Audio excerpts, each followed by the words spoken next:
ఒక రహస్యమైన శక్తి క్షేత్రం. ఒకేసారి అష్టభైరవుల ప్రెజెన్స్ ని అనుభవించగలిగే ఒక అరుదైన స్థలం. చాలా మంది తిరుచెందూర్ మురుగన్ ఆలయంకి భక్తితో వస్తారు, గంటల తరబడి దర్శనం చేస్తారు. కానీ ఇక్కడి నుండి కేవలం కొద్ది నిమిషముల దూరంలో ఉన్న ఈ పవర్ఫుల్ టెంపుల్ గురించి తెలియకుండానే వెళ్లిపోతారు. నిజంగా చెప్పాలంటే ఈ రోజు మనం ఎక్స్ప్లోర్ చేయబోయే ఈ ప్లేస్ ఒక సాధారణ ఆలయం కాదు. ఇది ఒక హిడెన్ స్పిరిచువల్ డైమెన్షన్ లాంటిది.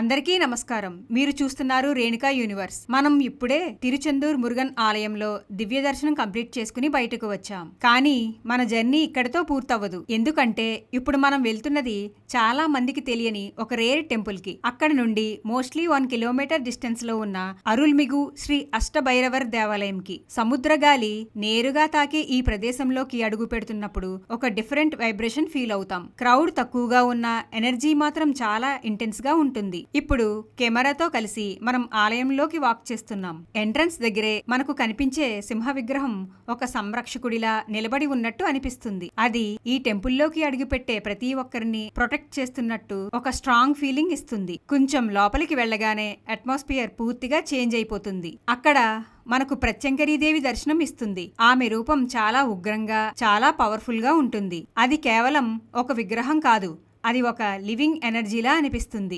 ఆ ఆరాలో నిలబడి ఉంటే వెంటనే మనకు గూస్ బంప్స్ వచ్చేంత ఇంటెన్సిటీ ఉంటుంది. అక్కడ నుండి గర్భగుడి వైపు వెళ్ళగానే మనం చూసేది కబ్బాళా కాళి.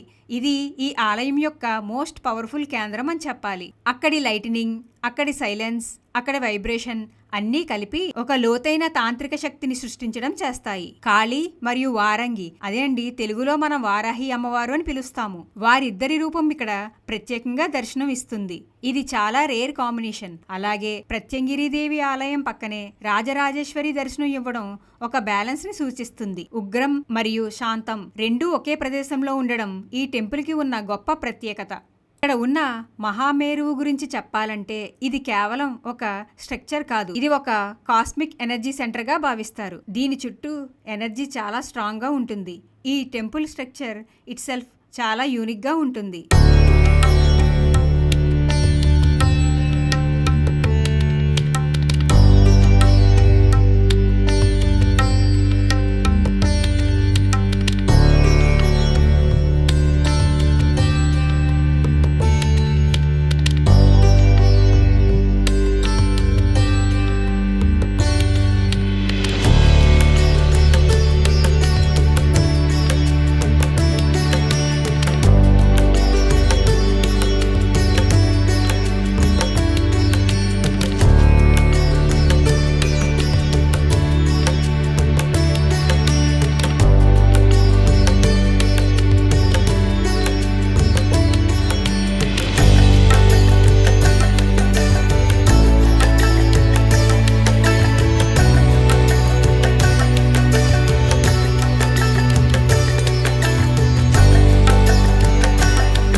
ఇప్పుడు ఈ ఆలయం యొక్క స్థల పురాణం గురించి లోతుగా తెలుసుకుంటే, పూర్వకాలంలో అష్టభైరవులు అంటే పరమశివుడి యొక్క 8 రూపాలు ఈ ప్రదేశంలో స్వయంగా తపస్సు చేసి యాగాలు చేసి ఈ స్థలాన్ని శక్తివంతంగా మార్చాయని చెబుతారు. వారితో పాటు వారాహి అమ్మవారు, ప్రత్యంగిరీదేవి మరియు పార్వతీ అమ్మవారు కూడా ఇక్కడ ఆరాధన చేసినట్టు విశ్వాసం ఉంది. ముఖ్యంగా తంత్ర సాధనలు జరిగే సమయంలో ఈ ప్రదేశం ఒక ప్రధాన కేంద్రంగా ఉపయోగించబడిందని చెబుతారు. సముద్రం పక్కన ఉండడం వల్ల ఈ ప్రాంతం న్యాచురల్గా చాలా స్ట్రాంగ్గా ఉంది. ఆ ఎనర్జీని భైరవులు మరియు దేవతలు తమ తపస్సుల ద్వారా ఇంకా యాక్టివేట్ చేశారని స్థల పురాణం వివరిస్తుంది. అందుకే ఈ ప్రదేశాన్ని ఒక తాంత్రిక శక్తి క్షేత్రంగా భావిస్తారు. ఇక్కడ నెగిటివ్ ఎనర్జీస్ ఆటోమేటికల్లీ డిజాల్వ్ అయ్యి పాజిటివ్ ఎనర్జీ పెరుగుతుందని చాలా మంది భక్తులు తమ అనుభవాల ద్వారా చెబుతారు. ఇక్కడ ఒక ఇంట్రెస్టింగ్ విషయం ఏమిటంటే, ఈ టెంపుల్లో మీరు ఒక్క దేవుడిని మాత్రమే కాదు, ఒక కంప్లీట్ స్పిరిచువల్ సిస్టమ్ ని అనుభవిస్తారు. వినాయక ఆలయం, వారాహి ఆలయం, వేల్ ఆలయం, కాశీ విశ్వనాథుని ఆలయం ఇవన్నీ ఒక ప్రదేశంలో ఉండడం వల్ల ఇది ఒక మినీ స్పిరిచువల్ యూనివర్స్ లా అనిపిస్తుంది. ప్రతి దేవత ఒక స్పెసిఫిక్ ఎనర్జీని రిప్రజెంట్ చేస్తుంది మరియు అన్నీ కలిసి ఒక కంప్లీట్ బ్యాలెన్స్ ని క్రియేట్ చేస్తాయి. ఇప్పుడు ఈ ఆలయం యొక్క హార్ట్ అంటే అష్టభైరవ దర్శనం. మనం ఒక్కో పుణ్యక్షేత్రం దగ్గరికి వెళ్ళినప్పుడు ప్రతి భైరవుడి యొక్క ప్రెజెన్స్ వేరేలా ఫీల్ అవుతాం.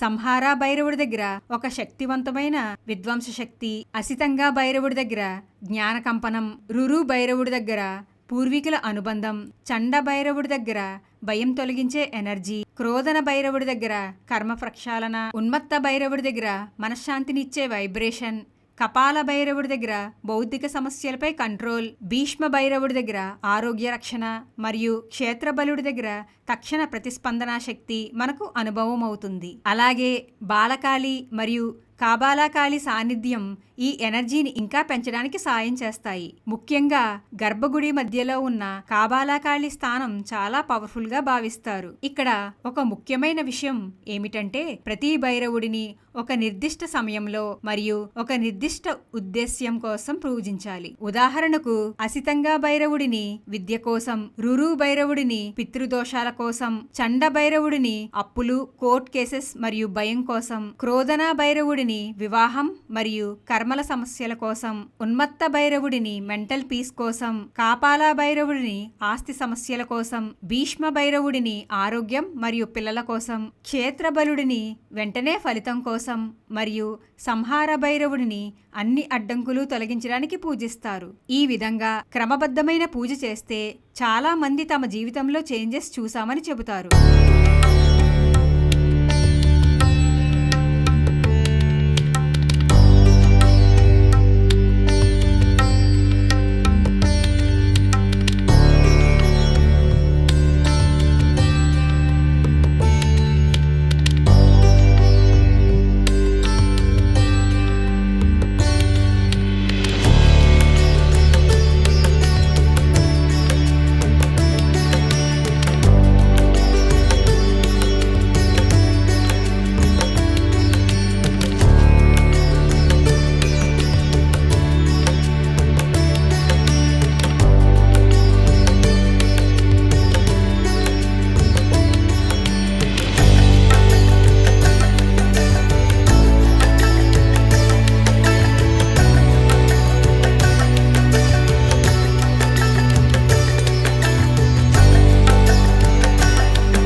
ఇప్పుడు దీపారాధన జరుగుతున్న సమయంలో ఈ టెంపుల్లో ఎనర్జీ పీక్కి చేరుతుంది. ఆ సమయంలో దీపాల కాంతి, గంటల శబ్దం, సముద్ర గాలి ఇవన్నీ కలిపి ఒక డివైన్ అట్మాస్ఫియర్ క్రియేట్ చేస్తాయి. నిజంగా చెప్పాలంటే అక్కడ కొన్ని క్షణాలు నిలబడితేనే మనసు పూర్తిగా కామైపోతుంది. అక్కడ ఉన్న కిటికీ నుంచి చూస్తే తిరుచెందూర్ మురుగన్ ఆలయం గోపురం కనిపిస్తుంది. ఇది ఆ టెంపుల్కు ఉన్న ఒక స్పెషల్ దర్శనం లాంటిది. అదే సమయంలో సముద్రం దగ్గరే ఉండడం వల్ల నేచర్ మరియు స్పిరిచువాలిటీ ఒకే ఫ్రేమ్లో కనిపిస్తాయి. మీరు తిరుచెందూర్కి వస్తే ఈ టెంపుల్కి రావడం చాలా ఈజీ. మురుగన్ టెంపుల్ నుండి కేవలం 5 to 10 మినిట్స్లోనే ఇక్కడికి చేరుకోవచ్చు. భైరవర్ ఆలయం లేదా ప్రత్యంకరాదేవి ఆలయం అని అడిగితే స్థానికులు వెంటనే దారి చూపిస్తారు. లొకేషన్ కూడా చాలా సింపుల్గా ఉంటుంది. ఇక్కడ అమావాస్య, పౌర్ణమి, పంచమి, నవమి మరియు అష్టమి రోజుల్లో జరిగే యాగాలు చాలా పవర్ఫుల్గా ఉంటాయి. ఈ రోజుల్లో ఈ టెంపుల్లో క్రౌడ్ చాలా ఎక్కువగా ఉంటుంది మరియు ఎనర్జీ కూడా మరింత ఇంటెన్స్గా ఉంటుంది. నేను పర్సనల్గా చెప్పాలంటే ఈ టెంపుల్కి వచ్చిన తర్వాత నాకు చాలా పాజిటివ్ చేంజెస్ కనిపించాయి. ఇది కేవలం ఒక దర్శనం కాదు, ఇది ఒక ఎక్స్పీరియన్స్, ఒక ట్రాన్స్ఫర్మేషన్ లాంటిది. ఇక్కడ కూర్చుని మెడిటేషన్ చేస్తే మనలో ఒక కొత్త క్లారిటీ, ఒక ఇన్నర్ పీస్ ఆటోమేటికల్లీ వస్తాయి. కాబట్టి మీరు తిరుచెందూర్ మురుగన్ ఆలయంకి వస్తే ఈ అరుల్మిగు శ్రీ అష్టభైరవర్ దేవాలయంని మిస్ అవ్వకండి. ఇది మీరు తప్పకుండా అనుభవించవలసిన ఒక పవర్ఫుల్ స్పిరిచువల్ జర్నీ. ఈ వీడియో మీకు నచ్చినట్టయితే లైక్ చేయండి, షేర్ చేయండి మరియు ఇలాంటి రియల్ స్పిరిచువల్ ఎక్స్పీరియన్సెస్ కోసం నా ఛానల్ని రేణుకా యూనివర్స్ని సబ్స్క్రైబ్ చేయడం మర్చిపోవద్దు.